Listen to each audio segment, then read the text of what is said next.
Hey guys, it's Carrie Lynn here for SheSave.com. We're back in Las Vegas, back at the Flamingo, this time on the 17th floor, room 17107 to be exact. This is one of their suites. I will leave all of the details about this particular suite style down below, but I want to give you a look at this. This is my second stay at the Flamingo, and I've got some thoughts.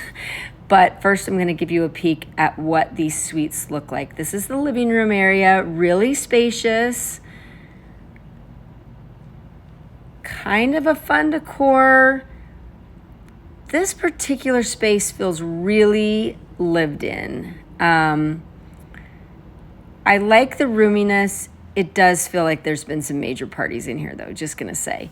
I love these little switches that open and shut the drapes, which is kind of cool. And they have that on both sides. This is the view. This room didn't have the best view because of this wall and whatnot, but the sphere is right out there. Kind of a cool look down onto the swimming and flamingo enclosure and all of that, but we'll go to this side to show you more. As you can see, two queen beds in here. Kind of cool. Again, just feels dated, and I'm not sure how clean it feels. And that's not because of housekeeping. Like, I think they've cleaned it as good as they could, but I just feel like these are super lived in. And if you've watched any of my videos, you know that I rarely say that. The bathrooms are super fun, colorful, bright. There's a little television in the mirror there, which I've never figured out how to use. Nice walk-in shower. Again, really spacious.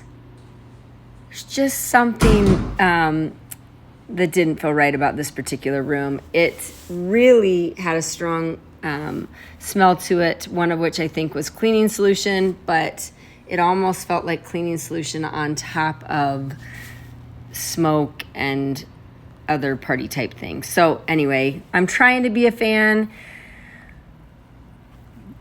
just not sure. Okay, the curtains in this room, they only open, but if I go to shut them, they go on repeat, just kind of open, shut, open, shut, open, shut. And finally, I had to unplug them to stop that. But as you can see, another look at the view. This side has a nicer view. It just kind of looks down onto a funky rooftop. So if you stay here, I would try to get more of a view like the room we stayed in before, which I will leave a link to that down below as well. You can see the closet area. It is a nice, you get a nice look at the Las Vegas sunshine and whatnot, but I feel like, and I talked to other people on the 17th floor, it just seemed really dated. And don't get me wrong, this is a beautiful hotel property. I always hate to say anything negative, but in this case, I'm going to, because when I went to get help for how smelly and smoky the room was, the curtain malfunction, it's Vegas, the lights pouring in at night, I can't get them to shut. Their disinterest in helping me kind of did rub me the wrong way. You work hard for your money. You deserve a great stay. There are so many hotel choices out there. I will leave the details down below so you can make your own decision. Again, this is Carrie Lynn for SheSave.com.